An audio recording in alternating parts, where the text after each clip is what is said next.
What happened when Wizards of the Coast pushed the power level too far? Well, you will get the 10 most broken cards in Magic history, which we are about to discuss. So Lurrus, 2 cost with lifelink and a 3/2 creature. Remember this? This came out in Ikoria, and it reads, once during each of your turns, you may cast a permanent spell with mana 2 or less from your graveyard. And it uses the keyword companion. Do you remember companion? It's terrible. It's great. Companion is really, really good. It didn't really have an impact on Commander, and that's why a lot of people ignore it. But I think it was one of the most overpowered and broken mechanics to ever arrive in Magic.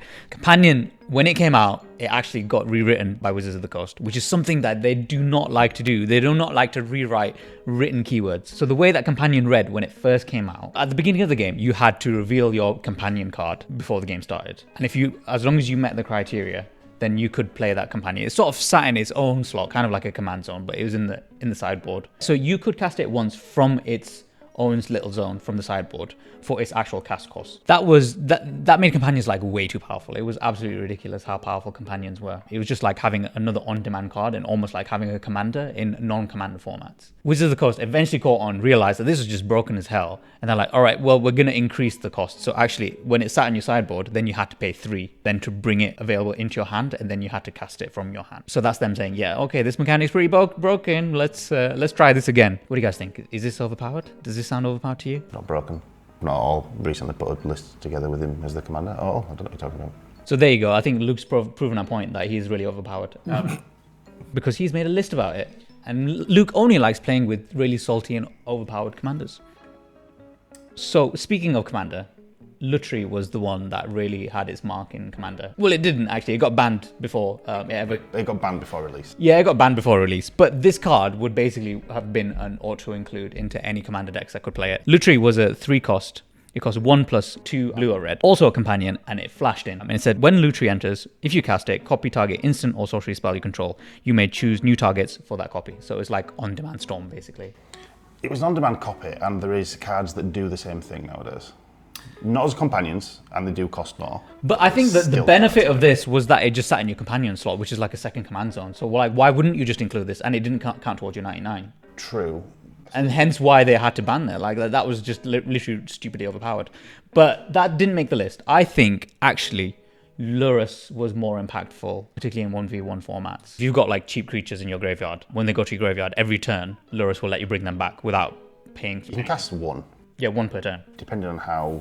That's what I mean. In Commander terms, it's not really that impactful, but in 1v1 formats... Yeah, getting 1 thing back every turn. You have a chump blocker. You don't necessarily have that much card draw. Like, you can start top decking quite frequently. Yeah, especially in those colours, in black and white. I mean, you mentioned it's banned. I'm assuming it wasn't banned in Commander. Oh no, it's legal in Commander. That's the format that had less impact on. Yeah. I mean, if you come into a Commander game with all your creatures at CMC 2 and lower, you're not going to win. Yeah, you're not going to win. Because you need some high-end creatures, right? So that's why it wasn't that impactful. It was more impactful in the 1v1 format, where actually curving out is way more important, and when you have less of an opportunity to draw cards, or you might have more times where actually you're top decking. On all the 60-card formats, he was just absolutely dominating. Like, he became totally ubiquitous in his time before he got banned in like Pioneer and Modern. Sad times.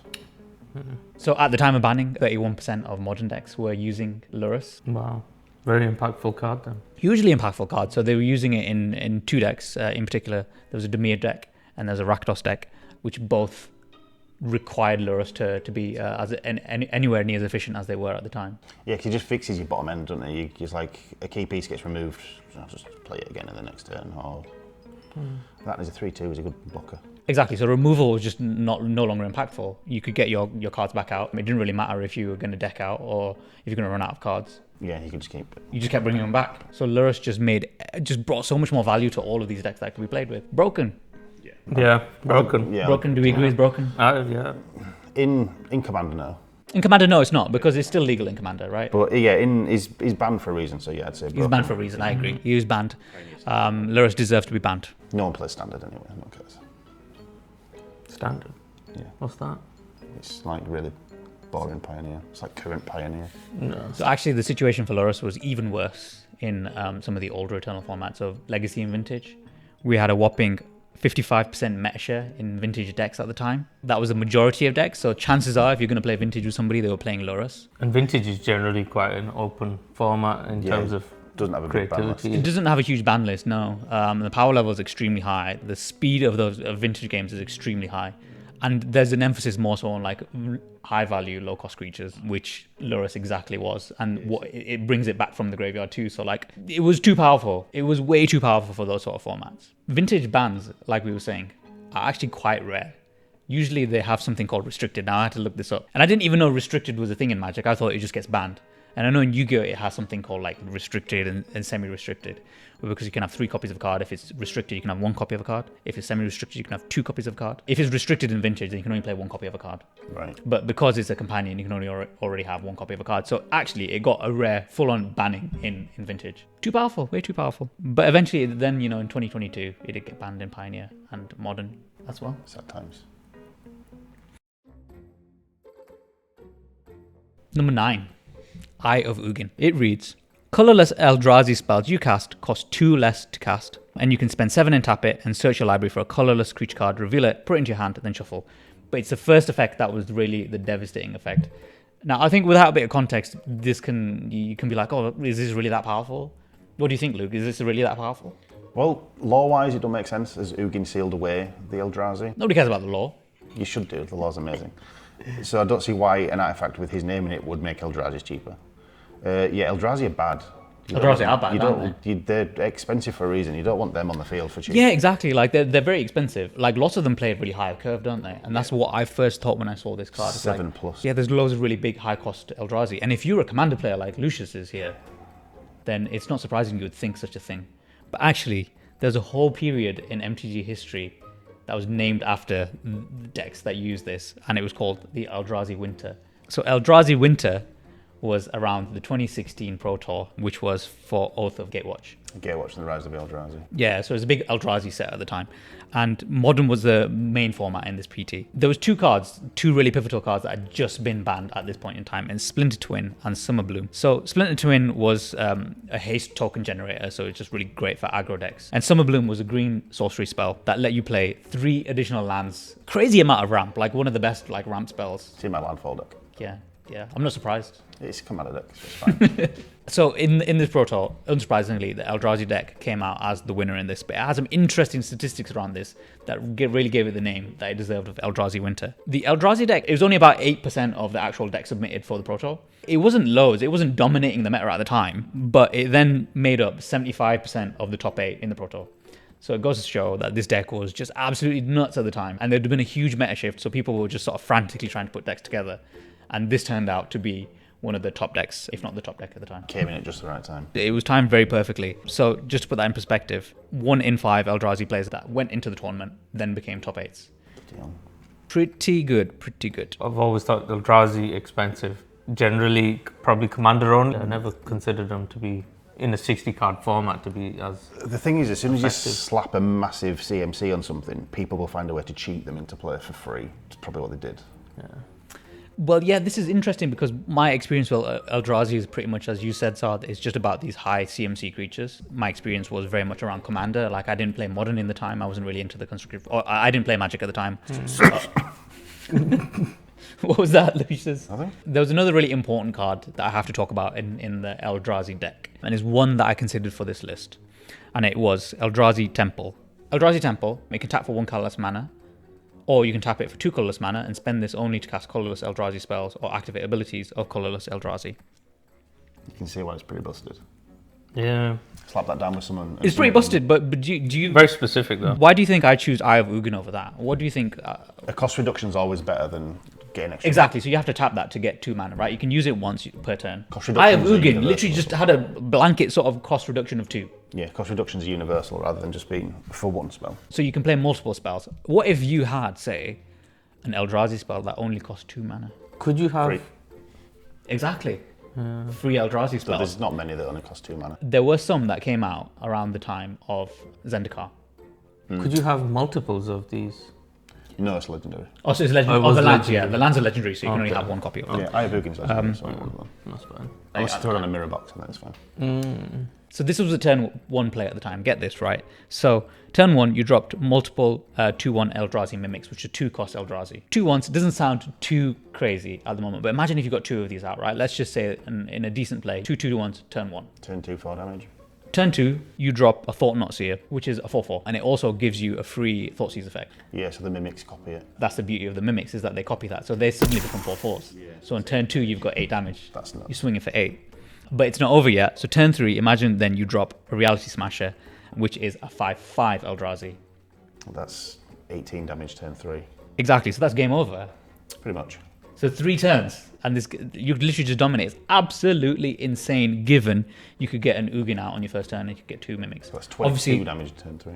yeah, obviously, like, this is a perfectly ideal play, but like, even if you could get a decent enough hand, early game was about as far as you needed to go to make this successful. Almost no point in sitting down. Yeah, pretty much. Don't like games like that. So after the Pro Tour, about half of people then who submitted to the Grand Prix submitted Eldrazi decks. Unsurprisingly, very, very unsurprising. Boring. Boring, yeah. Do you think it deserved a ban? The Eye of Ugin? No. Yeah, probably. Yeah, 100%. Yeah, Anything that enables Eldrazi should be banned. I agree with you. Blanket ban over everything, including Commander. Yeah. I actually don't think it's banned in Commander, but it got banned certainly in like the constructed formats in 2016. The new Eldrazi decks in Commander are horrible. They should never have been put to paper. They should be just expunged from reality. I didn't even know they existed. I've just burnt them from my mind, you know. It's wise. They sound like something I would quite enjoy. They're not fun. They're not fun to play against. They're fun to play because they ramp very quickly. Yeah, they ramp quickly. The original Sounds ones, like Gruul deck to me. they sort of are a colourless Gruul deck. Maybe that's why we don't like it. Is Eldrazi like basically Gruul? Yeah, maybe a little It bit. is, isn't it? So the original one, the commander, if it stayed on the field, which it shouldn't, as soon as someone cast it, it should either be countered or killed, let you cascade any spell above 7 CMC twice. So you play a big fat Eldrazi, you're going to get at least 2 more. Yeah. Horrid. And in the new one, that was like a Wooburg and colourless one, horrid as well. Just no. They were all awful. They've never made a reasonable Eldrazi card, have they? They're always ridiculous. So that's the point in Eldrazi. It's like, you know, what can we design that's just totally inherently broken? Yeah, it's like player hate. It's like we hate our players, really. Let's just slide in some Eldrazi just to annoy everyone. All right, number 8, Oko, Thief of Crowns. I know you've got some experience with Oko, this don't guy. you? Let me explain what Oko is. A 3-cost legendary planeswalker. He has 4 loyalty to begin with. Its +2 effect is create a food token. Spend 2, tap it to gain 3 life. Its +1 spell is target artifact or creature loses all abilities and becomes a green elk creature with base power and toughness 3/3. -5 ability is exchange control of target artifact or creature you control and target creature an opponent controls with power 3 or less. You don't care about the top 2, you just want to elk people's commanders because it is therefore no longer a commander and is a 3/3 elk and it's amazing. That's all it's there for, is commander removal. It's literally its +1 effect, isn't it? Right? So none of the other ones are really that relevant. No. But the fact that it's basically on-demand removal or elking, It's not only that. it's a plus effect. It's not even a minus effect. It's a plus effect. It's a plus effect, but once the commander is elked, they are no longer a commander creature. They are a legendary elk. They have no ability. They have no commander abilities. You have to either sacrifice it, or someone that you have to use an own removal spell to blow it up to get it back to your command zone to recast it as your commander. Yeah, I think it's probably amazing. It's probably borderline salty this in Commander. I think I don't see many people play it in Commander, but funny enough, Isn't it banned in Commander? it's not banned in It's not Commander. banned in Commander. I thought it was banned in Commander. It's banned in Pioneer, Standard, and Modern.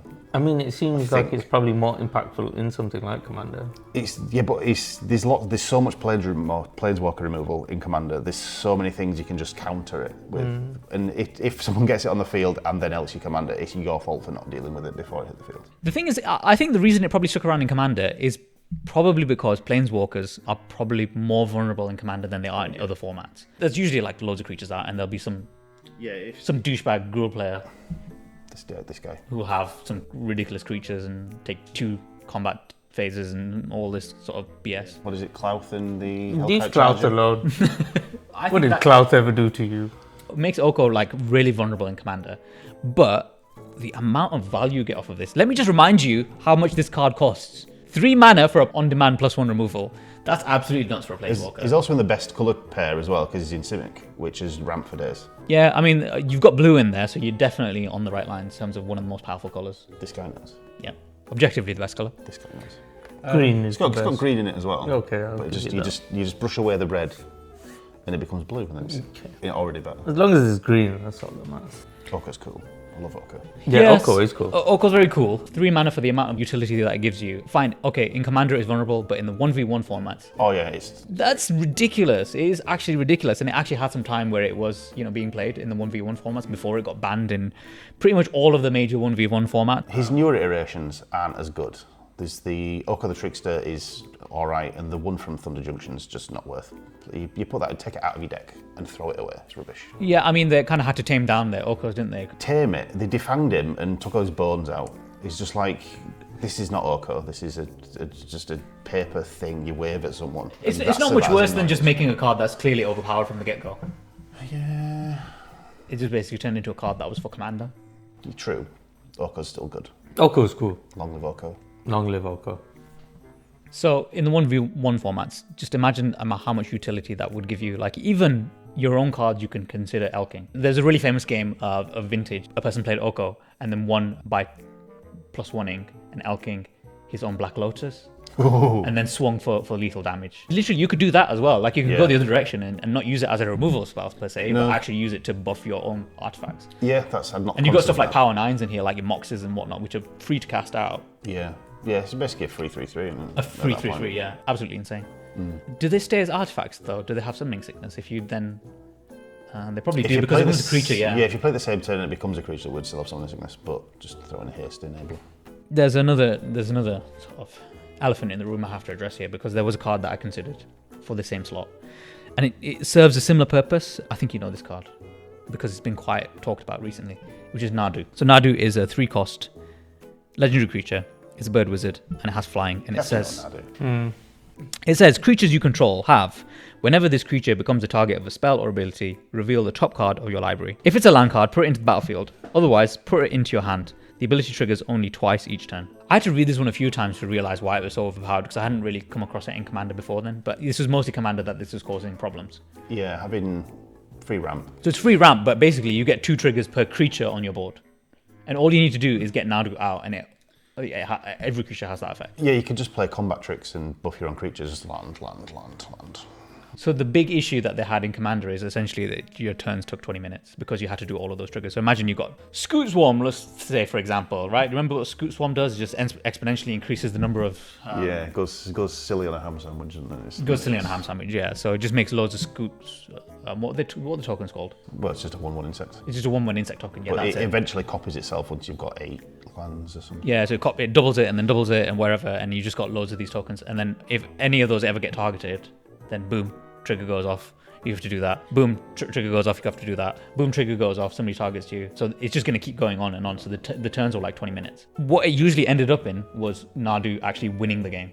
Or the player that was playing Nadu is winning the game. But you then actually had to play the whole thing out before you could decide, or you could realize that it's going to win. It's not a war. So it was non-deterministic, meaning that you had to play out the turn to see then if you actually won the game, and most of the time you actually did. So it's just really unfun in Commander, which is supposed to be, a casual format. Yeah, casual. Casual format. CEDH players. CEDH players. Casual. What do you guys think, Nadu or Oko? Oh, Oko, all day. Love him. Nadu's broken, definitely broken. No argument there.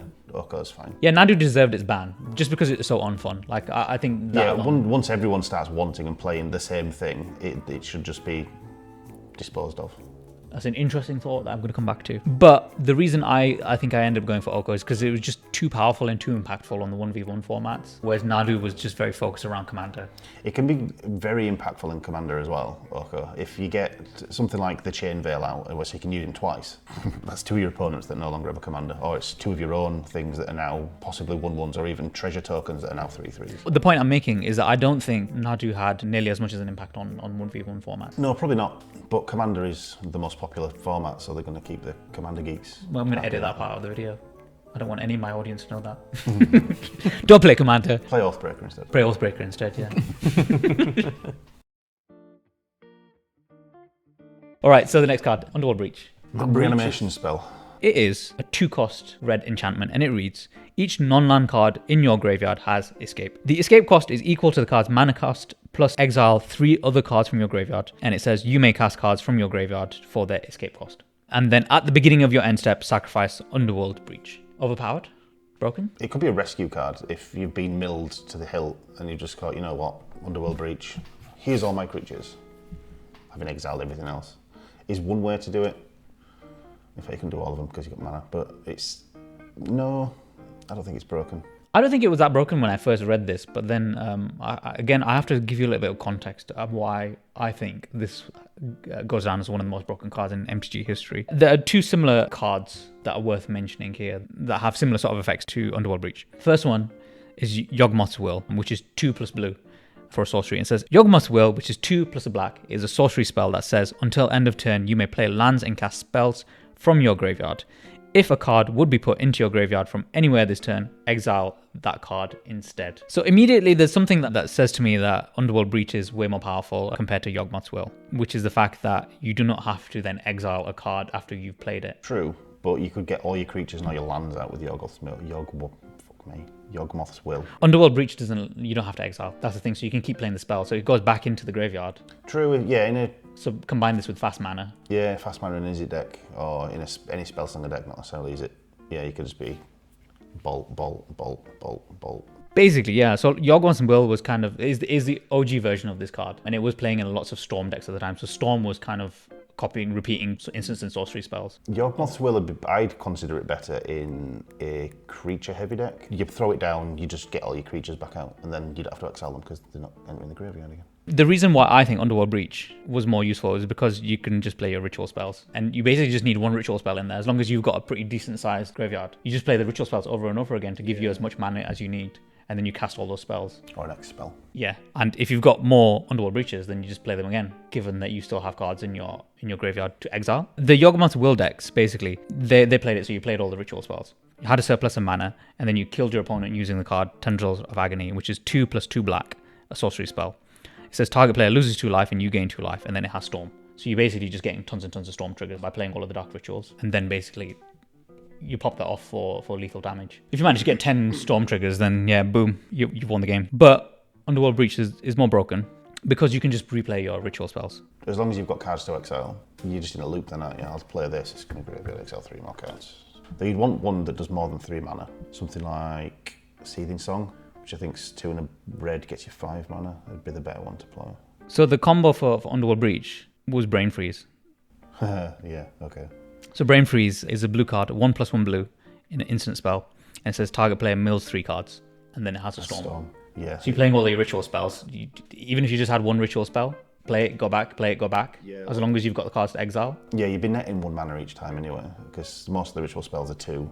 The red ones especially are. It costs you 1, it generates you 3. Yeah, 1 in a red generates you 3, so you're netting 1 mana, just loop it. But you need blue mana to be able to throw off Brain Freeze. Well, why wouldn't you be playing blue?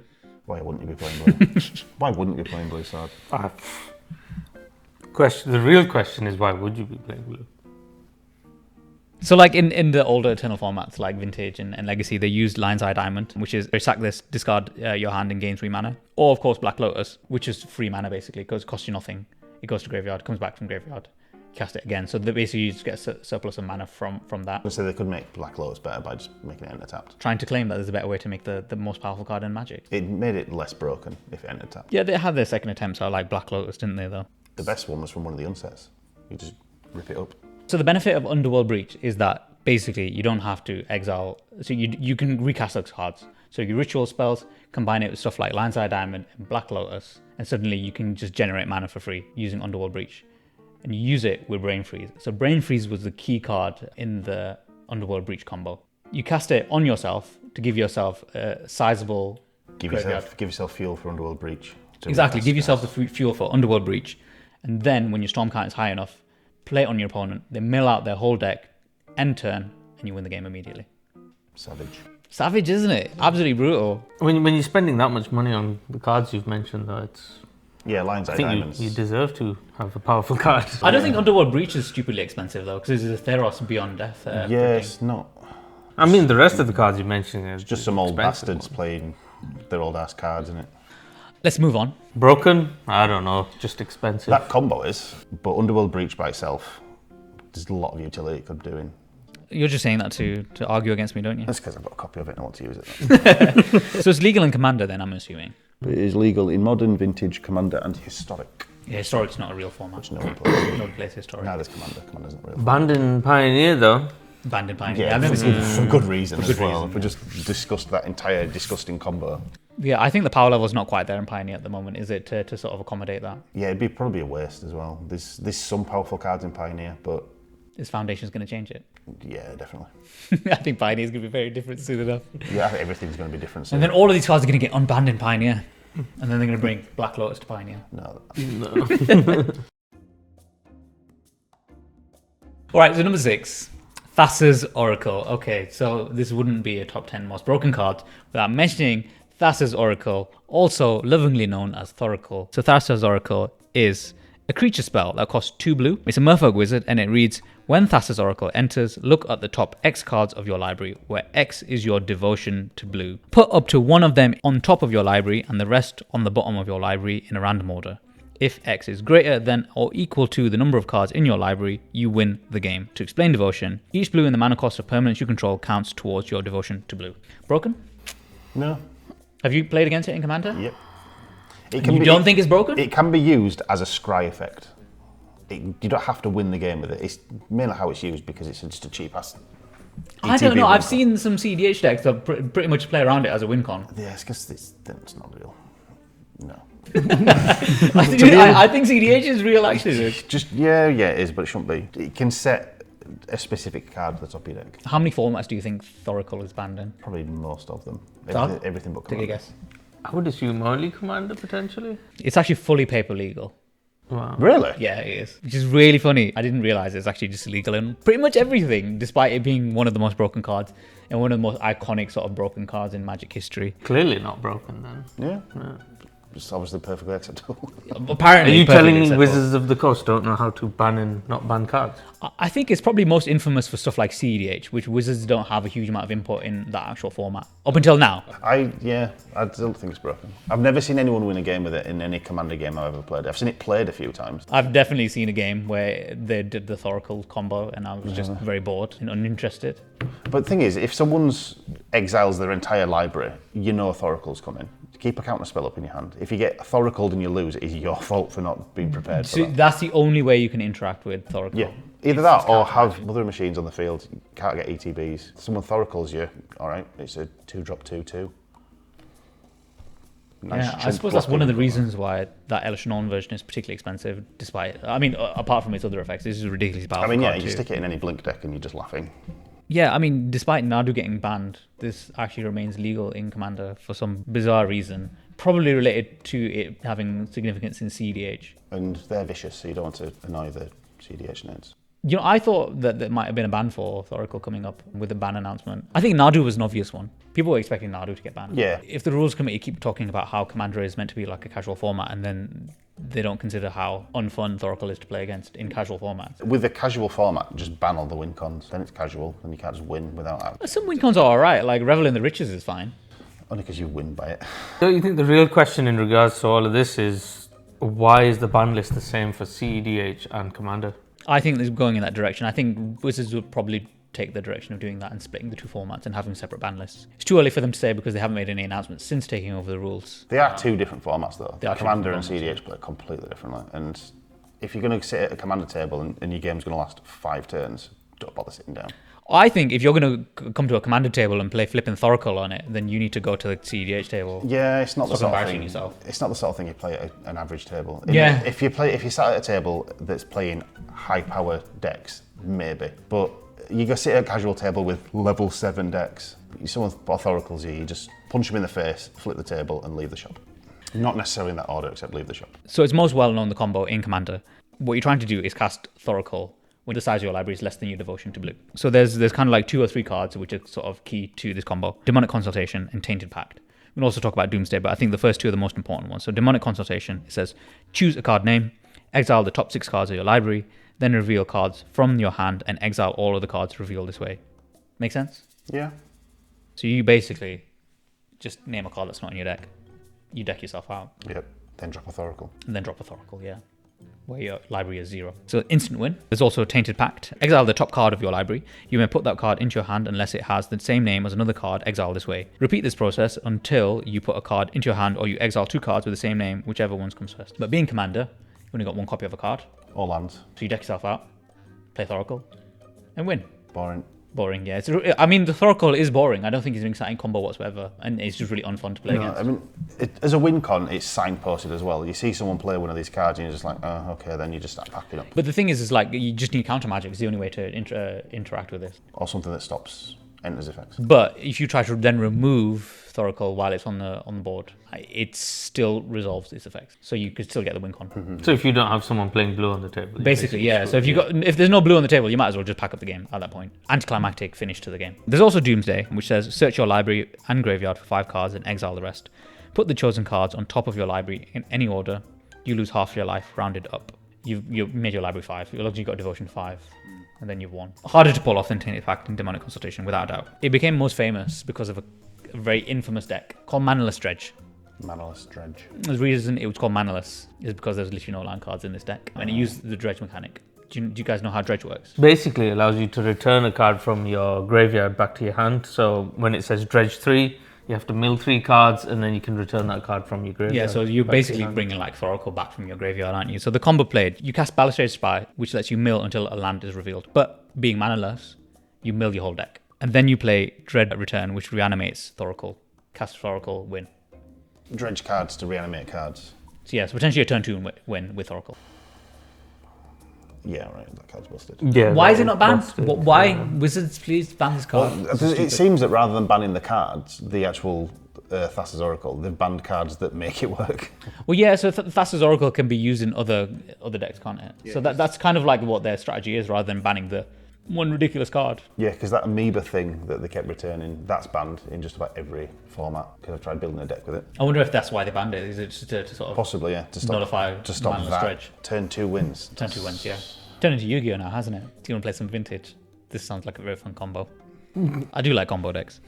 That's like a very you combo. Yeah. So Pioneer, did you know it had a place in Pioneer too? It's used in Lotus Field decks. Of course. Oh, yeah, of course. I wonder why you like the Lotus. So it taps for 3 mana if you don't know what Lotus Field is, but it has to come in and it has to remove a land before it comes in, and it comes in tapped. So 2 lands, yeah. Use it with Pour Over the Pages, which is another sort of combo piece, plays in this Lotus Field combo decks, which says draw 3, untap 2 lands, then discard a card. So you're creating a surplus of mana by playing that card, and you're also drawing. And then Underworld Breach reanimates Pour Over the Pages, and you do it over and over again. So now suddenly it's explained to us why Underworld Breach is banned in Pioneer. Lotus Field. Ding, ding, ding. And then once you're decked, pop Thoracle. Game over. Thoracle is kind of... It's self-regulating, isn't it? Like, the combo pieces are usually highly recognized in Commander, which probably was one of its biggest problems, biggest problem format. Yeah, if someone plays one of these cards, you either pack up because you can't deal with it, or you giggle because you've got a counter in hand, and you're going to ruin the day. It goes one of either 2 ways, doesn't it? And then if somebody's playing Elish Norn, then they're probably not going to play Thoracle anyway. Probably not, no. Not unless they can remove it or bounce it. So yeah, busted card. Busted card. I'll give you that one. I was ready to defend it to the hilt as well, but yeah, you can't defend that. There's That'd no be defending that. that'd be like defending an entire castle by myself. Yeah. I'm not willing to do that. It still hasn't been banned in Pioneer. It was sort of closely avoided a ban because of a card that got banned called Inverter of Truth. So it synergizes so well with Thoracle, making it ridiculously easy to get that win con. That's what ended up getting banned rather than Thoracle itself. In Modern, combines with Underworld Breach, unsurprisingly, for its synergies. In Legacy and Vintage, surprisingly, it uses Doomsday, which we've already talked about, to sort of combo out. But it's quite a complex deck to pilot. It's really not the easiest deck to pilot at all. If you go and search how to play this deck, you can often find like spreadsheets. It tells you which particular line to go down, like a Yu-Gi-Oh guide or something like that, because it's so complex in its combinations. See, there's a recurring theme here. Blue and black. Yeah. That's interesting, actually. We've only talked about 1 red card so far. Yeah. Have we talked about green card? No. We don't talk about green card, have we? You It's don't have issues with green. Demir players are dirty. Yeah. Disgust us. Well, let's talk about another blue card. All right, so number 5 is Tolarian Academy. This is an old ass. This is an old ass card, yeah. It's a cradle card, isn't it, for artifacts? Yes. Yes, it is. Heavy Yeah, price. so you know which card this is. I know what it is because I won it for my artifact deck. It is but a heavy price. Just for the sake of the viewers, I'll explain what the card is. So Tolarian Academy is a legendary land and it taps for 1 blue for each artifact you control. So any blue artifact decks would probably find huge amounts of value from this card. There's a High Lord FSA cries out for this card. Yeah, exactly. Like Urza decks are just absolutely crazy for this card. You're going to notice a theme here because actually this is another period of Magic history that had a season named after it. It was 1998 and Urza's Saga had just been released. Good year. Is it Urza's Winter by any chance? Almost. It's Combo Winter. Combo Winter. Combo Winter, yeah. Urza's Winter would have been better. Is one of the very first decks to really sort of utilize Tolarian Academy to its full effects. And basically, Aegis generated shit tons of mana because of all the artifacts it had, like it says on the tin. Imagine doing it now with like Academy Manufactor. Get a few tokens down on that. You've got 3 different type of clues. You might make 3 treasure tokens. You've got 9 tokens. Tap it for 9 mana. Absolutely 10 mana. insane, isn't it? It's not a cheap card though. No, it's not a cheap card. I think it's sat at 600 plus. Yeah, it's pounds really last time I expensive. checked. Is it like, I think it's the only printing it's ever had, isn't it? The original Cradles have never been reprinted, Yeah. which is a shame because I would love every single. Most of them are pretty good, the Cradles, aren't they? Oh, the green one is Guy's Cradle. Yeah, Guy's Cradle. Probably the most infamous. 1 green in mana many for ways. every creature you control. Yeah, it's just creatures Nuts. instead of artifacts. Serra Sanctum is the white one. It's a legendary land. It taps for enchantment, like you said. Phyrexian Tower. Tap it for and add colorless. You can tap it, sacrifice a creature, and add 2 black. So it's not necessarily as powerful, this one, I don't think. But it's a great sack outlet. It is an amazing sack outlet. It is in my mono black deck, and I love it much. Expensive card? No, not really. It got reprinted recently in MH3, so it's about. It was when I bought mine about 20 quid. So this one will, unfortunately, it's not going to excite you, Sad, but it's the red version. It's called Ship and Gorge. Is the worst one out of the lot. Is it not the one that like taps to do 1 damage or something? Yeah, it's so rubbish, isn't it? It's Absolute absolutely rubbish, shite. right? I don't know why they thought this would be balanced in the sort of cradle cycle of lands and I stuff. mean, for a long time, red was neglected, and it's just like let's give black and blue and green everything, and then these are 2 other colours. You're white, they do enchantments. Red, Burn. they're like 1 mana. yeah, they're like a bit of damage, don't they? Yeah, one It's damage. literally just a bit of damage. Absolutely. Like, I mean, just it's worth like pennies, Ship and Gorge. Yeah, I think it's the only one I've actually got. Yeah, that's not surprising. Green got Gaia, so I'm not upset. Yeah, to be fair, Guy's Cradle is also Yeah. like it could have easily sat in this spot. To be fair, True. Guy's Cradle could definitely be. But you also have to mortgage a house to buy one. Yeah. I think most Commander players would probably argue that's worth it. Remortgaging Only if they the play house. elves. Yeah, Don't it's play elves. ridiculous for elf decks, isn't it? Don't play elves. Don't play elves. Anyway, going back to the Combo Winter deck, there's the first deck that really played this. You combined it with wheel and draw effects with cards such as Windfall and Stroke of Genius. So Windfall is a 3-drop sorcery. And it says each player discards their hand, then draws cards equal to the greatest number of cards a player discarded this way. The Stroke of Genius is an X plus 3. Instant target player draws X cards. I mean, in any format, being able to create that much mana. If you could get that off in Commander nowadays, with some of the ridiculous artifact decks I've seen and I've built and played, it'd be offensive. Basically, Windfall and Stroke of Genius, all the wheel effects. You're drawing loads of cards, discarding your hand, getting your artifacts out, getting your cheap artifacts out, and generating mana from them as well. Drawing cards with the mana. Yeah, if you're playing, I mean, when the time this was out, it'd have been as a saga, so you'd have all the 88. This is a different time for Magic at that Yeah, point. you'd have all the Moxies and all the free fast mana. So you'd just be, as soon as you get those in hand, you play them, you wheel again, get rid of everything. Exactly, get all the new Moxes things. are basically just free mana. They're like lands because they don't cost anything to get out. So. Yeah, and they're all artifacts. So Yeah. you're getting ridiculous mana from Tolarian Academy. And if you can play 4 copies of it as well. So do you think it deserved a ban? Yes. Yes. Yeah, so we're all in agreement on that one. Tolarian Academy is broken as fuck. Broken. Broken. So the next card is Necropotence. Necropotence is a 3-drop enchantment. It's black. And it says, skip your draw step. Whenever you discard a card, exile that card from your graveyard. Pay 1 life. Exile the top card of your library face down. Put that card into your hand at the beginning of the next end step. So it's kind of like getting rid of draw, and it's saying, all right, well, you can pay life to draw cards now. You can use this effect at instant speed because it's an enchantment at your opponent's end step. You can then pay as much life as you want to put cards into your exile, which you're going to be able to play. You could also use it as a way to stop yourself being milled out. Because you're skipping your draw step, you're not having to draw your card, you're not having to lose from that. And then if you've got somewhere to just reanimate cards, then you essentially can't lose. Yeah, this Well, is... until you get beaten down. This was like basically that's kind of like what decks tried to do around this time when Necropotence came out. There was a card that kept it in check. It was called Black Vice, which is a 1-drop artifact, and it read, as Black Vice enters, choose an opponent. At the beginning of the chosen player's upkeep, Black Vice deals X damage to that player, where X is the number of cards in their hand minus 4. Because you're not actually drawing anything. Those cards that you're casting out from exile, aren't you? Yeah. So you basically were just going to get destroyed by Black Vice by playing Necropotence. It was banned and put on the restricted list. That's kind of one of the reasons why Necropotence took off. And again, following the trend, there's a combo with it. No, it's not the combo. There's a period of history, MTG history, that was named after this. What was this season called? It was summer. I'll tell you that. Summer. Necro Summer. Necro Summer. I Necro was Summer, going to yeah. go the Summer of Death or something. But yeah, Necro Summer. I think Summer of Death is better. Let's go with that. Summer of Death.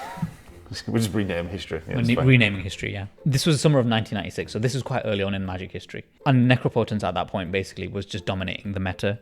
Dark Ritual was pretty much legal at this point and widely available. So you could Necropotence turn 1 if you had a Dark Ritual. So basically then you had access to as much card draw as you wanted, given you had life available to you. And yeah, if you had a way to reliably gain life, then yeah, you could draw as many cards. I mean, life is a resource. You could give yourself so much advantage from the card draw. True. That you could basically destroy your opponent. And these Necropotence decks just ended up being kind of like aggro decks. So you played lots of really cheap and valuable creatures, and you beat your opponent before they had any chance to respond to anything. Yeah, if you can drop it in turn 1 and just be like, I'm going to pay 5 life and draw 5 cards, and here's some weak things that I'm just going to needle you with for a while. Yeah, I can see that being horrid. It was mostly just an aggro deck, but there were lots of low-cost creatures. You like aggro? Love aggro. Would you play black aggro? Yeah, why not? Sounds cool. So you're gaining the life to draw cards again, you're dealing damage to them, and you've got access to ritual spells, Dark Ritual. That's a horrible spell. It's a horrible spell, a horrible combination. Yeah. There's a reason why that was so prevalent in the meta at the time. That'd be what you'd call nowadays toxic. Do you remember this similar card that came out in Modern Horizons 3? I feel like this is basically, well, it definitely was. It was their second attempt at Necropotence. It was called Necrodominance. Yes. It got a lot of talk actually when Necrodominance came out, but not many people realized that this was actually their second attempt at a very similar effect. So it's a 3-drop legendary enchantment. It says skip your draw step, very much like Necropotence. At the beginning of your end step, you may pay any amount of life. If you do, draw that many cards. Your maximum hand size is 5. If a card or token will be put into your graveyard from anywhere, exile it instead. I think in all honesty, Necrodominance is also still a broken ass card.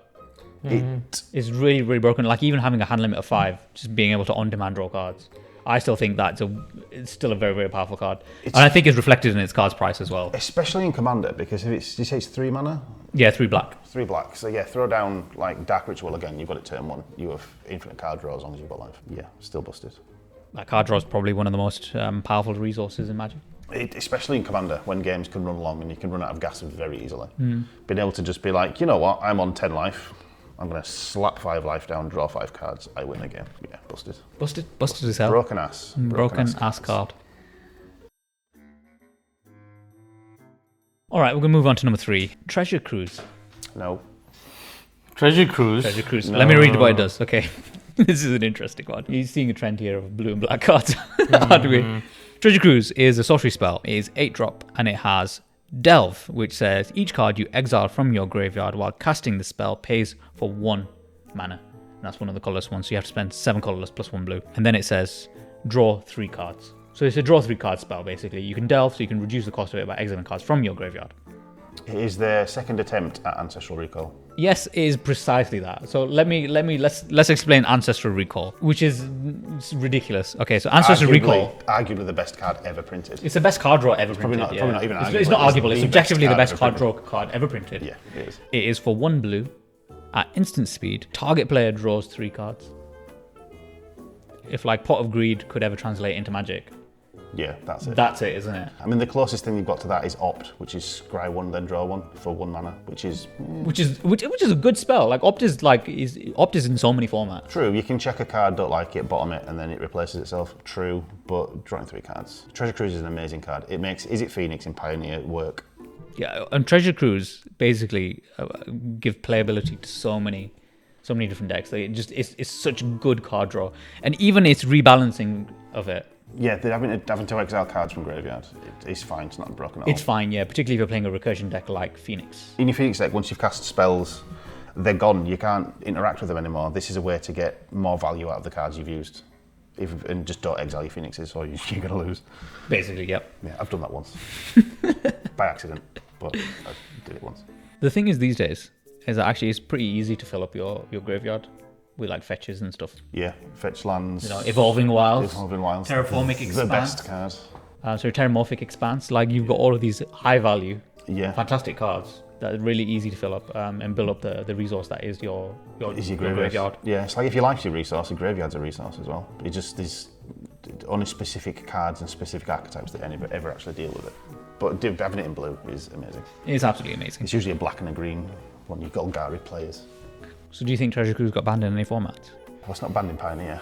Yeah, it's legal in Pioneer. It's a key part of Visit Phoenix. Well, it's restricted in Vintage, and it got banned in 2015, but I think then it got unbanned in Pioneer, something like that. But it's basically ubiquitous, which is unsurprising given how powerful a card is. It was just present in pretty much any deck that could play it. So It should be. I mean, who doesn't like drawing cards? Exactly. It's exciting to draw cards. It's exciting to draw cards. Especially drawing 3 of them, because you can laugh in your opponent's face. So we've dabbled a little bit in the next section. I think for number 2 slot, slightly cheated here. Okay, I actually counted 9 cards in my second slot Any amount of cards in Magic that is A set of 9 cards in Magic. that are known to be particularly powerful and broken. Is it one of each basic land? There's 9 basic lands. Power 9. Ah. Yeah, of course. Broken. I can They're all say broken. that. They're all broken. So you can't talk about the top 10 most broken cards in Magic history without talking about the Power 9. Without having 9 of them. Yeah, it was. The thing is, right, I could have talked about them individually and it would have been... Boring. It would have been a list about the Power 9. So let's just use up one slot. Let's talk about them all. Let's rank them and see what we think is the most broken card of the Power 9. The Black Lotus. Yeah, probably. Is number Black 1. Lotus, yeah, I think so. It's 3 free mana. They were printed from Alpha, so these are some old cards. But this was a time before Richard Garfield already knew how to balance cards properly. It was before rarity as well, wasn't it? They were just, everything was common. Yeah, they didn't have rarities. No, well, they had rarities, but they didn't print the rarities. No. Because Black Lotus was a hard card to get hold of, even in Alpha and Beta and Revised and whatever. So let's go through them all. We've talked about Black Lotus. Can we name all the others? Mox Pearl. Mox Pearl, yep. The Mox Sapphire. Mox Sapphire, yes. Doing well. All right, I'm going to name one. Mox Jet, Mox Ruby, Mox Emerald. They're all the Moxes. And then you've got Time Walk, Ancestral Recall, which we talked about, and we've got Time Twister. Time Walk is a extra turn card? It's an extra turn card, yeah. So funny enough, it was first printed as your opponent skips their next turn, which is the same thing. If they skip their next turn, then you get another turn. But people didn't understand that, so they changed it to take another turn. There's nothing wrong with taking extra turns. It's a perfectly viable blue mechanic. It's one of the most powerful things you can ever do in a game, a turn-based game. Yeah. As I say, blue mechanic is also the access to it in red as well. I mean, you get lose the game. Yeah, you get upset when I do an extra combat step. can't Imagine stand it. doing an entire turn again. cannot stand it, Untap yeah. go. Yeah, I can't stand it. It's awful. There's a reason why they stayed in Power 9 and this in the reserve list. The Moxes, they're all 0 mana artifacts. And they tap for a colour of their land. So basically, they're about the best ramp cards you can get because you can play them in addition to a land. Yeah. And you can play them all in addition to a land if you had them in your turn, hand. Yes, because it costs you nothing. It literally costs you nothing. That's kind of it's like extra lands each. That'd be a starting turn, wouldn't it? Every single Yeah. one of those. Wooburg. Are they legendary? Mox Amber is a legendary artifact, but I don't think they are. It's interesting. 4 of them. Yeah, none of us really play like it. The Eternal Vintage formats. and No, I Vintage don't. and Legacy, so we don't really know that. Be an interesting one. Somebody drop us a comment below if you can just like drop 4 Mox Pearls or something. If you on drop one turn. 4 of them one turn. They deserve a scoff, don't they? They just give you ridiculous sort of curve advantage. You're just getting ahead of your opponent on the curve. You can combine this card or the Moxen with a particular card called Paradoxical Outcome, which is an interesting card. It's a 4-drop instant. Costs you 3 plus a blue. Return any number of target non-land, non-token permanents you control to their owner's hand. Draw a card for each card returned to your hand this way. So imagine you got a bunch of Moxes out, you bounce them back to your hand, you draw a card for each of the Moxens that you bounced back, then you play the Moxens again. And then you tap the Moxens, play another Paradoxical Outcome, and boom. Yeah, that's nuts. Absolutely nuts. And that's very much what Vintage does as well. Sorry, vintage players, but that's boring. Nah, that's fun. That's boring. It's expensive as well. expensive. It's expensive, yeah. As much as I love drawing cards, boring. And I've made a deck where drawing cards is punished, which is very much fun to play. Ancestral Recall, we talked about. 1 blue, draw 3 cards. I don't think we need to talk about it. Is broken, should be banned. Shouldn't have designed that card. It was just literally one of the most powerful cards, without a doubt. Hands Pretty down. OP. They'd probably be second on that. 3 free mana. Use one of those mana to draw 3 cards. Yeah. It's silly. Time Walk, spend 1 plus 1 blue, take an extra turn. Very, very powerful effect. Untaps all your creatures, your cards for 2 mana. I think that's the most ridiculous thing about this is actually just cost you 2 mana. I mean, they've done other extra turn spells, but like they usually cost a lot more. Yeah, you've either got to jump through hoops or it's you exile them afterwards as well. So it's like you get an extra turn, exile this card, or they'll cost 6-7 mana. You might have to sacrifice something to do it, or shuffle the card back into your library or something like that. There's always a hoop to jump through, so you can't just be like extra turn, reanimate, extra turn, so on, and just have an infinite turn cycle. At that point, they kind of recognize that it's just a stupidly powerful effect. So they're like, all right, well, you need to pay for it. Yeah, it's the most powerful effect. So no, maybe not. Yeah, still be third, because you could Black Lotus, draw 3 cards, and then with your 2 mana remaining, take an extra turn. What do you think of Time Twister? It's a 3-drop, 2 plus a blue. I don't think it has the same sort of power level as the others. It's basically shuffling everything back into your deck, your hand, your graveyard, and then drawing 7 cards. It's just like resetting the game. Yeah, the only thing you're not resetting is your board. Yeah, actually, that's a good point. You're not resetting your board, are you? But there's card effects that do the same thing. I'm trying to see the sort of advantage that this one's going to give you. I mean, not for 3 mana, to be Probably fair. not for 3 mana, no. Things got more expensive. Yeah. Of all of them, Black Lotus has to be the most powerful of the Power 9. And it goes without saying, its value reflects that, its collectability reflects that. Yeah, I mean, it's, what, 34 grand on card market? Is that for like a heavily played one or something? I think a revised, heavily played, poor condition one. 34 grand. The return on investment of buying a card sleeve, if you got one of those, would have been huge. Oh, God, yeah. It literally would have turned into like hundreds of thousands of pounds. pounds. Sleeve the cards. I don't think there were card sleeves at that time. No, always sleeve your cards. Always. So, yeah, probably the most powerful effect, or one of the most powerful effects in Magic is tap it, sack it, 3 mana of any colour. Any colour, yeah. Does that mean it could be 3 different colours, or does it have to be all of the same colour? 3 of any colour. 3 of any colour. I think it is 3 of any colour, yeah. How many decks could that be in? And you could play your commander or your big top piece that needs just 3 colour, one of each colour of 3 pips, and it's... There's too many scenarios where basically this just streamlines your deck, or it streamlines your play, or whatever your line is, right? There's an infamous combo. I don't know if you guys have ever heard of this. Do you guys know about the Channel Fireball combo? Channel 5. Channel Fireball. Channel So Channel Fireball, if you don't know, it's kind of like Louis Scott Vargas's his whole sort of platform and his whole brand around Magic. And they created this. I'm going to go ahead and say they created this combo called the Channel Fireball combo. The main components of the combo: Mountain, Channel, Fireball, and of course Black Lotus. So Mountain, your land. Channel is for 2 green mana. Every time you tap a land, you can pay 1 life to gain 1 colorless mana. Fireball is X plus a red. X plus a red. It's got what's basically multi-kicker, so you pay 1 mana for each target after the first, and the X is the amount of damage it deals. Basically, you can put X mana into it to deal X amount of damage. That's the important thing. That's what Fireball does. And of course, Black Lotus, we've talked about. The first thing you're going to do is play your Mountain and Black Lotus. Sacrifice your Black Lotus for 3 green mana, casting Channel. You'll have 1 green floating, and then you pay 19 life into Channel to generate 19 colorless mana. And then finally, you tap your Mountain to Fireball. X equals 20 because you've got 1 floating mana. Turn 1 of game over. There's literally turn 1 game over. Yeah, so it's an OTK. Yeah. For the people who don't play Yu-Gi-Oh out there, OTK means 1 turn kill. That's nuts. Nuts, yeah. Yeah, I actually didn't know that existed in Magic. I didn't know 1 turn kills were a thing. But they created it, and that is the infamous sort of story behind Channel Fireball and the name of their brand. Really cool story. Even without the Black Lotus, it still became like a turn 3 killer. Yeah, you could still do it. Because you do use a mana dog, for example, and Yeah, you could still do it. Lenore Elf. Fairly reliably. Get a red down. Channel Fireball is one of those sort of great spells that has a lot of utility, doesn't it? As long as you've got lots of mana generation. Don't put that in your rule deck. I won't allow it. Why are we giving Saz ideas? Saz banned Don't next do time. that. Banned. This guy's broken. I won't do that. All right, let's get onto it. Let's talk about the single most broken card in Magic history. Take a guess. What do you guys think? Evolving Wilds?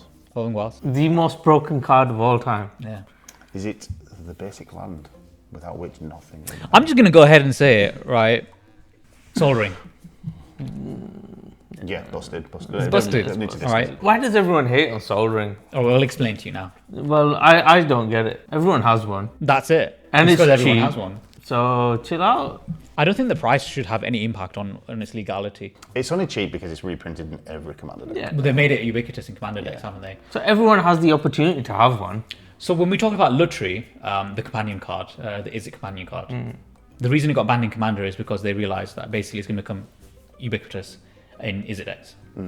Anything that had red or blue in it. It's an auto-include, right? So yeah, anything with It's that particular phrase. If it's an auto-include, then it shouldn't be included in it, particularly in Commander, where they encourage you to do creative deck building. So it just takes up 1 slot in the 99. Yeah, so you're basically building a 99 card deck, are you? Because Sol Ring's going to Yeah, so a 98 card deck plus Sol Ring. Yeah, I normally take it out after a while because it's just there's other things I'd rather do. There's a big argument that fast mana really isn't all that interesting in casual formats of Commander. I think I'd only ever really put it into a deck that runs a lot of X spells and where you need just like 1 or 2 extra mana every once in a while. Is in an X spell deck you would need that. You see, why I'm not so against Sol Ring is because I generally play Gruul. Yeah. So any help I can get ramping up is a good thing. High CMC things. Yeah, This is exactly why it should be banned. to stop Gruul players. Stop Gruul players, yeah. Yeah, there's arguments for and there's arguments against it. I sort of agree with both in that it doesn't need to be in every deck. Like, it seems to be. And it's just like, oh, you turn 1 Sol Ringed again. All right. But there's sometimes when it is needed and there's sometimes when it's not. It shouldn't be in everything, basically. It shouldn't be in everything, right? Hand on heart, I firmly believe that this is a better card than Black Lotus. There's this like meme that's gone viral recently when it said pick one, pack one sort of draft pick, right? And the 2 picks that you have from. Yeah, one was Black Lotus, one was Sol Ring. What would you pick? What would you pick first, Black Lotus or Sol Ring? Personally, Black Lotus because it's worth more. No, this is, all right, let's just say it's digital draft or Phantom, right? Digital. Price doesn't have an impact. This is, you're drafting for the sake of making the most powerful deck. Then yeah, the Sol Ring stayed around, whereas the... Yeah, you get... It's exactly that. It's the fact that the Sol Ring stays around. Yeah, so yeah, you pick the Sol Ring. The Black Lotus can give you a very explosive sort of start to your game. And if you do get it, that's great. Then after that turn that you crack it, it's gone. It's gone, yeah, it's gone for Unless you can reanimate it. So actually the potential gain from Sol Ring is significantly higher than Black Lotus. Yeah, over an entire game, definitely. Let's talk about the recent Commander bannings, because I think this is very relevant to this argument. So the rules committee, before they disbanded, all of the control went back to Wizards. Were they disbanded or were they fired? They won... Their jobs were reallocated. The jobs are reallocated, that's probably a great way to describe it. So their argument for getting rid of Jewel Lotus, Dockside Extortionist, was that fast mana has a negative impact on those formats. I personally agree with that. In casual Commander, fast mana, one person's going to run away with the game and the game's going to end too quickly. Boring. I've never played CEDH, so I don't know. Yeah, games should last longer. Games are fun. Exactly. I think Commander was kind of designed to be a slower format. It was kind of like, supposed to have a bit of giggles around the table, have some politics, get people smiling and get people having fun. Yeah, fast mana slows it down. Fast mana puts too much of a focus on then trying to win the game very early on. Yeah, what's the point in sitting down for a Commander game that can last 10, 12, 15, 20 turns when it's going to be over in 5? What do you think, Sard? What's your argument on fast mana? I think Commander games take too long, so I'm all for fast mana. It's funny. In our Commander Sucks video, my argument is that Commander games are too slow. I mean, I'll just be sort of transparent here. Commander's not my favorite format for Magic. Yeah, Shocker. Go watch my Commander Sucks video. I explain more things there. But Commander is my least favorite format of my absolute favorite game in the whole world. So I still enjoy playing Commander. And I see the arguments that Commander is meant to be this casual, slower format. If everyone plays to those rules, then it's fun. If not everyone plays to those rules, it's not fun at all. So in my opinion, they should ban Sol Ring because it takes away from what makes Commander great, which is the creativity, the deck building, the social element of it. You want to keep it, don't you? Yeah, telling me that one card makes a difference to the creativity of your deck building is not something. It's one space you could place any other card in, is I think what he's getting at. There's another 90. But you're talking about one card, that's in every single Commander deck out there. Yeah, it's like the one thing that's in common. Other It's than the one thing that ties all Commander decks together. It's the Sol Ring. If you don't have a Sol Ring, it's basically It's the not soul a of Commander. was But it sort of planted itself as being the sort of the staple card of Commander, but I think that's the only reason it exists. It's also been printed in like almost every precon that I've come across. Yeah. I think there's a Woobug precon that they did once. Yeah, that has a Sol Ring in it. Oh, I thought that didn't have a Sol Ring in it. I think all of them have got them in. No, I think there's one card. There's one deck that didn't have a Sol Ring in it. Oh, the Painbow. Yes, From Painbow, that DMU. was it. DMU. Yes, I remember. And it was the best deck that they ever printed for Magic because it didn't have a Sol Ring. The worst land base. That was terrible. The point in this list is the 10 most broken cards, and I think it's broken because it just gives you an insane amount of ramp. Yeah, especially if it drops turn 1, you're unfairly ahead of everyone else. And the fact that it is in pretty much every Commander deck goes to show just how powerful this ridiculous card is. It's especially bad when you're the only person who's not done one turn 1 and you sat there 3 turns. You're going to be really bored. You're going to be really bored in that game because you're going to be so behind everyone else. It's not fun. Get rid of fast mana. I can see the arguments for both, but I don't agree with either of you. I do agree with both of you, even. Okay, do you agree that it's the single most broken card in Magic? It might be the most iconic card after Black Lotus. Yeah, I can agree with that. It's broken. Is it broken, Saad? It's broken in the sense that if nobody was using it, then I wouldn't really care as much. But the fact that it's there, You've got the FOMO. I have to. FOMO Yeah, of I not have to having use it. Exactly. it. It's Somebody FOMO. else is going to use it. Exactly. That's a really good point. It's the FOMO that drives you to use that card, and then hence it should be banned and it's broken. What you should do is play more blue and have the Annual spell in there. So when someone plays it turn 1, you can just counter it. And then it's gone away, and then no one can have it. Yeah, okay. Be the one, be the Soul Ring police and just destroy Soul Rings. Not Soul Ring for you. you play the Soul Ring? No. Just exile it. Gone. That's what you should do. I'm going to build a deck that does that. What if we did like Friday Night Magic and we said as a house rule, can't play Soul Rings? People wouldn't. Do you think people would enjoy Commander more? Probably. People would lose their minds if you told them no Soul Ring. I don't have a card to replace this. Either that or no one to turn I up. just give he's the basic land, you put it in there. Yeah. Yeah, either that or no one to turn up. Yeah. It's like the Arcane Signet is better than the Soul Ring. It's 1 mana of any colour, goes better in any deck than the Soul Ring does, which is 2 colourless. But it's 2 mana. Yeah, it is 2 mana. Well, guys, thank you so much for watching. That is our top 10 most broken cards in MTG history. If you want to support the channel, why not check out the link in the description below. Did you know that Gathering Games is an online store for all things tabletop games? We sell everything, Magic the Gathering, board games, trading card games, Warhammer, you name it, we've got it. Help us out. Thank you. See you next time. Put the box on his face this time. Yeah, I've already said do that. Can you put it in the middle? It's on my We'll find face. out. It's going to be on my face. It's always on my I face. do it, man. Yeah. It's the one thing I have no control over. What we here for? Thing is about as low as I can get it. We're not told you the title. No. It's fine, it's a surprise. Surprise. Surprise. 10 ways to murder Sad. Bang, and the dirt is gone. You buy one, That's exactly what I was thinking. you get one free. Not that one. I thought of a parody advert to sell like Pokemon cards like that because we have a bundle off. If you buy 5 packs, You buy 5. you get 1 free. Loosey goosey is the word. Is that his new nickname? Yeah, a little pet name for him. Yeah, Lucy You have to Goosey. get me a name tag. Lucy Lucius. Lucy Goosey.